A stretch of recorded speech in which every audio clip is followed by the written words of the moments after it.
नागपुरातल्या hit and run घटनेनंतर संजय राऊतांनी आता राज्य सरकारला धारेवर धरलं। कारचा मालक बावनकुळे किंवा त्यांचा मुलगा आहे, तर एफआयआर मध्ये त्यांचं नाव का नाही असा सवाल राऊतांनी सरकारला विचारला।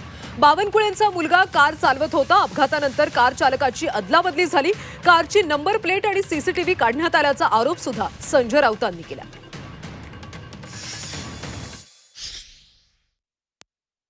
लाहोरी बारमधून नशेत धूत होऊन हे लोक गाडी बसले आणि गाडी चालवत गेले। गाड्या ठोकरल्या। त्यानंतर 2 ठिकाणी 2 वेळा झालं। हे सीसीटीव्ही फुटेज गायब केलेले आहेत नेहमीप्रमाणेच। त्यानंतर नंबर प्लेट गाडीची काढून टाकली। पहा तुम्ही, गाडीचे मालक जर बावनकुळांचे चिरंजीव का बावनकुळे आहेत, मग एफआयआर मध्ये नाव का नाही? गाडीची मालकी तुमच्याकडे आहे, मग गाडी कोण चालवत होतं? ड्रायव्हरची अदलाबदली झाली, स्वतः गाडी चालवत होते महाशय शहजादे युवराज, पण अपघात झाल्यावर ड्रायव्हरला बसवला आणि ड्रायव्हरचं नाव घेतलं।